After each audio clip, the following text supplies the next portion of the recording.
of the Project Pulse Winnipeg executive team this year. Project Pulse is a student-run organization. We are a nonprofit organization whose goal is to familiarize high school and post-secondary students with the field of health sciences through an annual conference.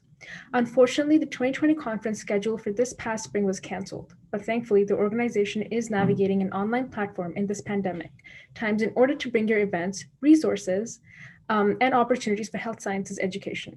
All the executive team roles are filled with passionate and hardworking students from diverse cultural and academic communities in Winnipeg. They're all in the audience today. Maybe give us a quick wave. Thank you, folks. All these roles contribute significantly to Project Pulse Winnipeg in unique ways and help plan this professional school university panel today. Our University Relations Director, Isha, will be hosting this event. On behalf of the team, I'd like to extend a warm welcome to our audience, which consists of many high school and post-secondary students from all over the province. We encourage everyone to have their cameras on for the best experience for engaging in this panel today, but it is not a requirement. Please note that this event will be recorded and the recording will be posted on the Project Pulse Winnipeg's online platforms. This includes social media and our website. Please fill out and return the waiver attached to the email you received this morning to confirm your consent to be recorded and posted as part of the video. If we do not have your permission to feature you in the video, you do not need to turn your camera on for the panel and are welcome to engage through the chat function instead. Without further ado, I will hand this off to Isha to introduce herself and today's distinguished guests. Thank you for that, Bobia. So I'm the University Relations Director this year for Project Pulse, and thank you all for coming to the panel this year. We're going to move into the discussion period, so each panelist will get to lead their own discussion. We're going to start with Annie. So Annie is a third-year pre-med student at the University of Winnipeg who is currently in the process of completing a 4-year Bachelor of Science program majoring in biology. She has always been fascinated with biology, but did not want to focus on a career in health science till her last year of high school. Her future goal in the health sciences field is to specialize in trauma surgery. So Annie, you can begin when you'd like. Thank you for that introduction. Hi everyone, my name is Annie Johnston. Like Aisha said, I am a third-year biology pre-med student in the Bachelor of Science, and I'm currently completing my 4 years in a Bachelor of Science. And my goals in the future are to become a trauma surgeon. What motivated me to pursue this field of study is actually my dad. So my dad was going through cancer treatment at the time, and just watching his surgeons and his doctors go through everything and helping him out in every way that they could really put me onto the health sciences path. I didn't know I wanted to be to do a trauma field until that time as well. I was actually in the emergency room with my dad, and I was just watching them do their jobs, and it was absolutely amazing to see how well they worked under pressure and to see how much of an impact they had on people's lives in the trauma wing. So am I able to have a positive work-life balance in school? So I do have 2 full-time jobs as well as going through school. So it is pretty hard sometimes. Especially I have a very big procrastination level during school and trying to do homework as well. So I do work probably from about 8 hours every once in a while in a day, and then I have to come home and do some homework when I really just want to take a nap. So I do find that is the really biggest way around my schedule. It's really hard to plan those out. It took me a long time to figure out, and it took me a lot of self-discipline to get through work and school, but it took me my first year of university really to figure that out. But you get the hang of it, so don't worry if anybody does have full-time jobs or does have a job during university. You will be able to do it. It is hard, but don't worry about it. And then the switch from high school. So I always find that kids in high school do ask if there's a huge switch from university going into university. I didn't really find it that hard. I did find when I went from being a straight A student in high school in my last year to being kind of about a C plus average student in my first year. I didn't think it would have that big of an impact, but it's just learning how to work in university. Really, it's learning how to write papers. It's learning how to do exactly what the profs want, because in university, the professors, yeah, they do tell you what they want, but they don't tell you the specifics like high school did. So it's hard that way. It definitely is, but like as you go through, you'll get the hang of it.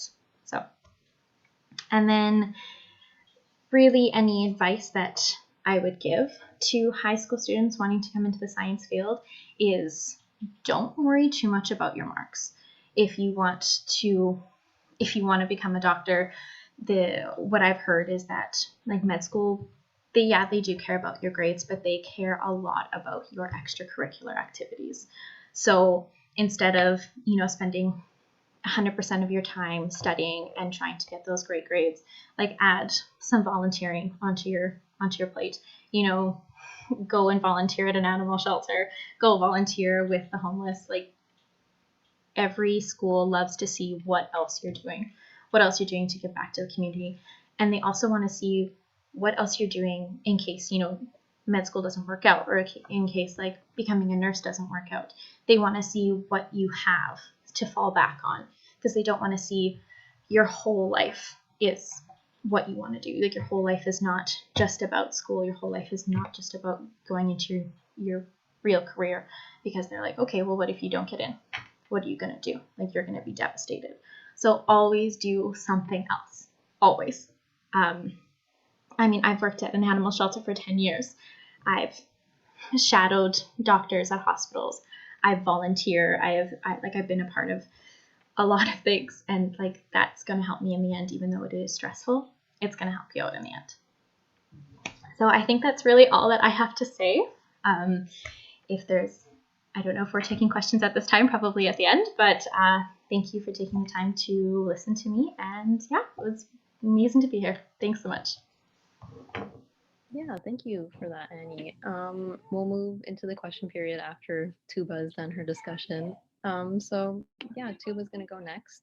She's in the last year of her general science degree at the University of Manitoba. She studies in microbiology and biological sciences. She also has a keen interest in oncology research, having worked at a cancer care on and off since 2017. Her interests are in research, community outreach, and lifelong learning. She hopes to become a clinical science and a physician one day. So Tooba, you can take it away. Thanks, Isha. And thank you, Annie, for your discussion. It was really insightful hearing from another university student and seeing how similar and different our paths are. So like Isha said, my name's Tooba, and I'm in the last year of my general science degree. I'm actually completing my last semester right now. And I plan on applying to medical school in the fall, and will be taking a gap year during the application cycle. So I've always been an extremely curious individual. If you ask my parents what it was like raising me, I'm sure they would answer something along the lines of annoying, because I never really stopped asking questions. I just asked a lot of questions.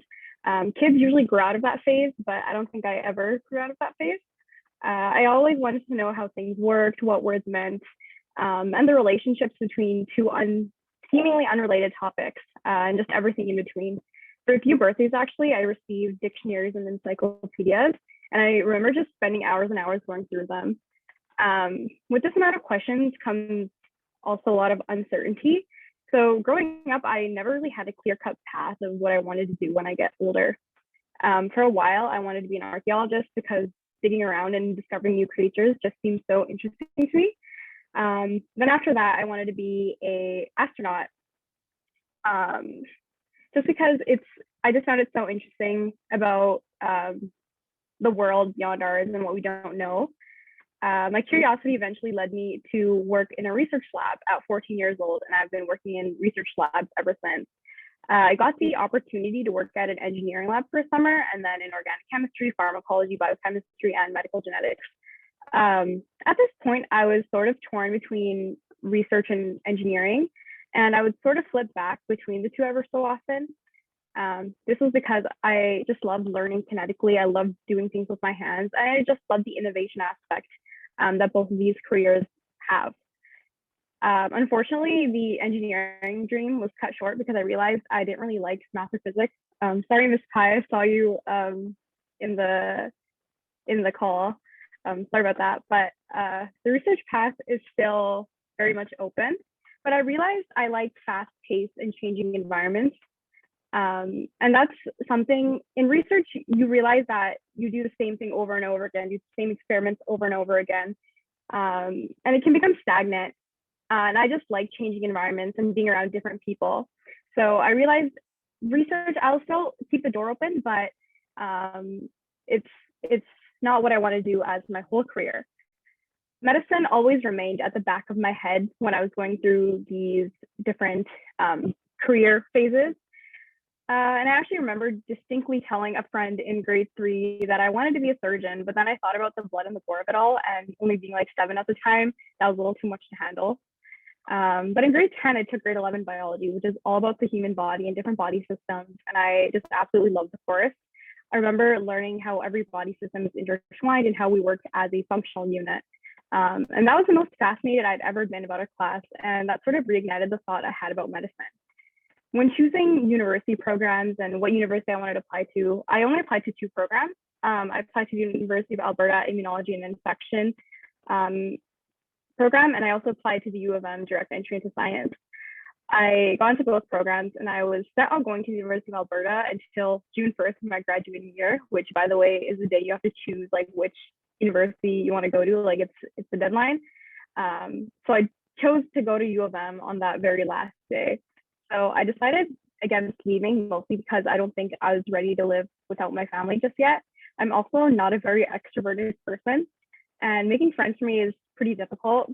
And I think if I was put in a new city full of people I didn't know, I don't think I would have done nearly as well as I did at U of M. In my first year, I started out on the typical biology degree path, but after taking second semester of first year biology, I realized I hated the types of courses I would have to take if I continued on that path. Like some of those courses have to do with like phylogeny and like chordates, invertebrates, flowering plants. I just did not have an interest in those things, and it just completely turned me off away from biology. So I switched to a 3-year general science degree with concentrations in microbiology and biological sciences. This degree is really nice because it's open-ended, and I was able to avoid classes that I didn't want to take. And I was able to choose what microbiology classes and what biology classes I wanted to take. So I took the biology courses like pharmacology, toxicology, physiology, amongst others, and I absolutely enjoyed these classes. And I was able to stay away from the classes I didn't want to take. I was also able to choose which microbiology courses I wanted to take, but that wasn't really a problem for me because I loved every single microbiology class I took. My favorites were probably mechanisms of microbial disease and immunology, which is the course I'm taking right now. One of my favorite electives that I took was determinants of health, which is all about different factors that can have an impact on an individual's health. It really opened up my mind about how things beyond hard science and genetics impact our health. Things like distance to grocery stores, generational trauma, gender, sexual orientation, religion, even the neighborhood you live in, how all of these things can have an impact on your health and your well-being. So taking this course just made me more interested in medicine. And at this point, I was committed into entering the field. One of the biggest obstacles I faced in university and frankly in my life was when came in my first year of university. So in my second semester of my first year, I was diagnosed with Hodgkin's lymphoma, which is a type of blood cancer. So I was diagnosed 2 months after my 18th birthday, and I had to go through 4 months of chemo. Luckily, my cancer was caught at only a stage 2, and I'll be in remission for 2 years as of this coming August, which is quite exciting. Although I'm in remission now, when I was fighting cancer, it was the hardest few months of my life. I'm a person who values education and uses education to ground me and remind me of where I came from. I'm one of the first women in my whole family, generations back, to get a science degree, and I value my roots tremendously. So when I was diagnosed with cancer, I really felt like my whole life was going to be centered around the disease, and I was going to watch my peers go on and continue with their degrees while I just fought to stay healthy and alive. I had an oncologist also tell me to drop out of the school for the duration of my chemo at least, and actually recommended to take a whole year off because, in her words, it's really hard to do well in school while fighting cancer. One of my most bittersweet qualities is my stubbornness. So when I was told this, I made it my life's mission to prove this oncologist wrong. I also requested to change oncologists right after this encounter because I didn't want a physician looking after me who didn't believe in my strength or willpower. While I was fighting cancer and getting chemo every 2 weeks, I finished 5 classes in the winter semester, which, by the way, is the maximum amount of courses you can take. And then I finished 3 classes over the summer, which is, again, a full-time course load. And then I beat cancer. I had several other encounters in medicine and healthcare while going through this experience that only reaffirmed why I wanted to pursue medicine. I want to pursue medicine to embody the qualities of the nurses, physicians, respiratory therapists, pharmacists, physician assistants who treated me with compassion and kindness and motivated me to reach my dreams despite the hardships I may be facing. I want to pursue medicine to change the inequities I face as a woman of color in healthcare. I want to pursue medicine to build upon the research being done by individuals who have made it their life's mission to cure diseases like mine. Mostly, I want to pursue medicine to help individuals like me, young adults, and help them realize this disease is only a chapter in their story, not the entire book. Although my career goals and areas of interest may change in medical school and as I go through different experiences, right now I'm interested in either oncology, hematology, or surgical oncology. Although I can't have direct clinical experience in oncology right now, I've been researching at cancer care off and on since 2017, and I'm going back this summer for my 3rd project. So I try and stay involved in the field as much as I can. Advice I would give to my younger self is to avoid sticking to norms.